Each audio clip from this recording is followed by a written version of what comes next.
दलाल street की चमकती हुई स्क्रीन्स और इन लाल हरे चार्ट्स के ठीक पीछे ना एक ऐसी जंग चल रही है जो आम लोगों को कभी दिखाई नहीं देती। आज के इस विश्लेषण में हम उस इनविजिबल वॉर का पूरा पर्दाफाश करने वाले हैं। एक ऐसी इन्वेस्टिगेशन जहां हम समझेंगे कि आखिर एक आम ट्रेडर की मेहनत का पैसा जा कहां रहा है। अक्सर कहा जाता है कि स्टॉक मार्केट में पैसा सबके लिए है, लेकिन सच्चाई थोड़ी अलग और काफी कड़वी है। यही वजह है कि गरीब गरीब ही रहता है। ये सिर्फ एक कहावत नहीं है, ये रिटेल मार्केट की सबसे डार्क रियलिटी है। रिटेल कैपिटल लगातार हर दिन गायब हो रहा है और उन बड़े इंस्टीट्यूशनल जायंट्स की जेबों में जा रहा है जो इस पूरे सिस्टम को चलाते हैं। जरा इस नंबर पर गौर कीजिए, 20 से 40%। ये कोई छोटा मोटा फिगर नहीं है। दुनिया भर के इक्विटी मार्केट्स में ट्रेडिंग वॉल्यूम का एक बहुत बड़ा हिस्सा इंसान नहीं बल्कि high frequency trading algorithms initiate करते हैं। मिली सेकेंड्स के इस खेल में जहां एक आम इंसान की सोच खत्म होती है ना, वहां इनकी शुरू होती है। तो यहाँ सबसे बड़ा सवाल ये उठता है कि रिटेल इन्वेस्टर लगभग हमेशा क्यों हारता है।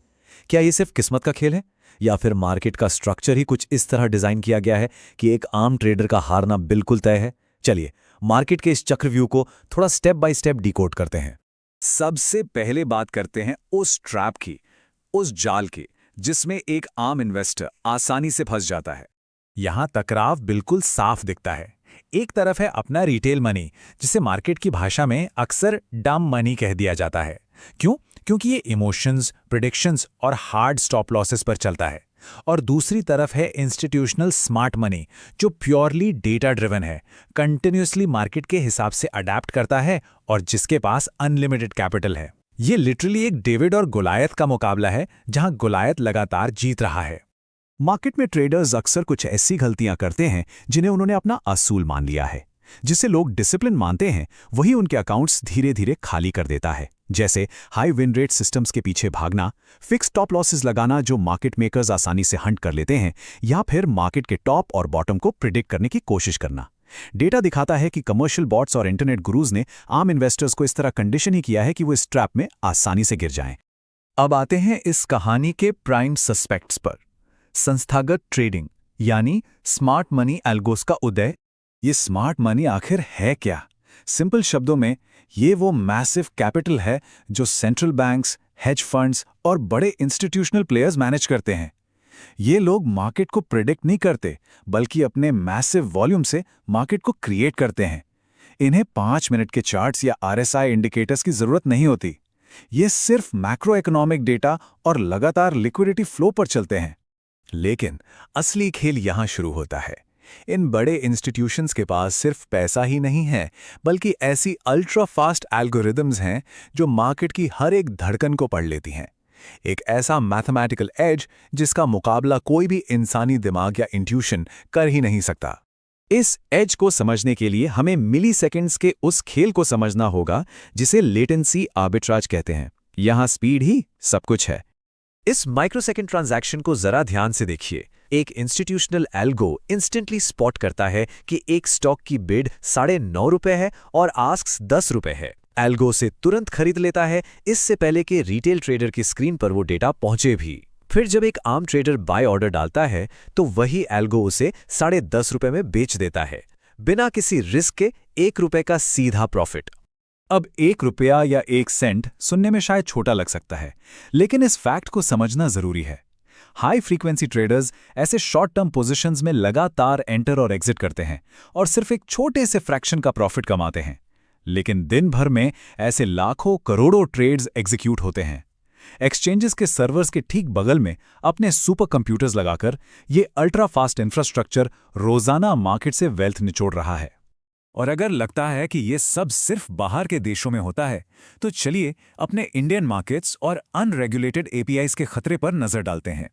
रिटेल इन्वेस्टर्स को ये कभी नहीं बताया जाता कि बैंक निफ्टी और दूसरे इंडाइसेस में ट्रेड करते वक्त उनके पास कभी वो टेक्नोलॉजी और फंड्स होते ही नहीं जो इन शॉर्ट टर्म मूवमेंट्स का सच में फायदा उठा सकें।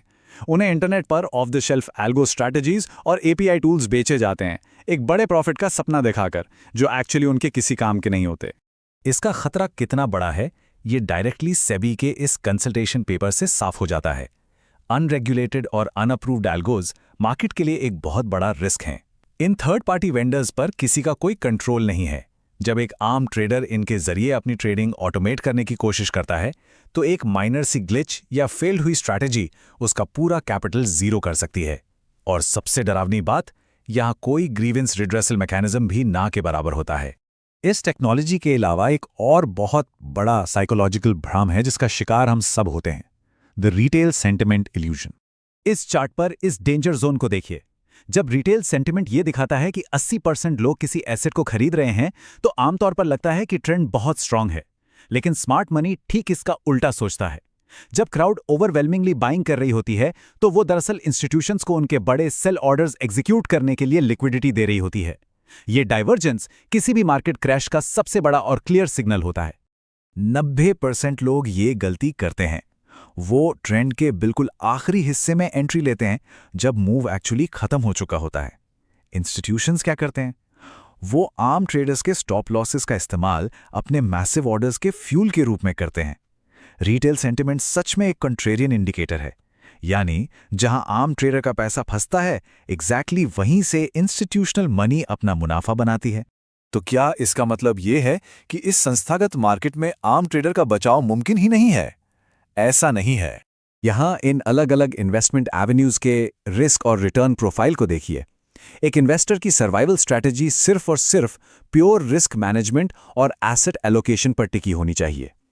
अपने पोर्टफोलियो की वोलेटिलिटी को एग्रेसिवली कंट्रोल करना और पोजीशन साइजिंग को ठीक रखना ही इस जायंट इंस्टीट्यूशनल गेम में टिके रहने का सबसे पावरफुल हथियार है। देखिए, इंस्टीट्यूशंस चाहे कितने भी फास्ट और स्मार्ट क्यों ना हो जाएं, उनका ह्यूज साइज ही उनकी सबसे बड़ी प्रॉब्लम है। उन्हें मार्केट में अपने कदमों के निशान यानी फुटप्रिंट्स छोड़ने ही पड़ते हैं। सिग्निफिकेंट वॉल्यूम स्पाइक्स का इंतजार करना, वीवैप के आसपास प्राइस एक्शन मॉनिटर करना और ऑर्डर बुक इम्बैलेंसेस को ट्रैक करके कोई भी स्मार्ट ट्रेडर इन हाथियों को मार्केट में चलते हुए क्लियर देख सकता है। तो इस सब का निचोड़ क्या है? स्मार्ट मनी आखिर क्या जानता है? वो ये जानते हैं कि मार्केट को कभी 100% प्रिडिक्ट नहीं किया जा सकता, बल्कि नए आते हुए डेटा के हिसाब से खुद को लगातार अडैप्ट करना जरूरी है। एक रिटेल इन्वेस्टर को इन गोलियट्स के खिलाफ सामने से लड़ने के बजाय उनके बनाए हुए लिक्विडिटी फ्लो और मोमेंटम के साथ चलना सीखना ही होगा।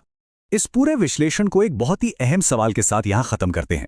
अगली बार जब कोई ट्रेड एग्जीक्यूट होगी तो क्या वो इन एल्गोरिथमिक जायंट्स के सिस्टम का हिस्सा बनकर उनके लिए फ्यूल का काम करेगी, या फिर एक फुटप्रिंट साबित होगी जिसे ट्रैक करके सर्वाइवल और लॉन्ग टर्म प्रॉफिट की तरफ बढ़ा जा सके? फैसला उन सभी का है जो इस फाइनेंशियल बैटलफील्ड में रोज उतरते हैं। डेटा को समझिए, उनके फुटप्रिंट्स को पढ़िए और मार्केट में एक नई और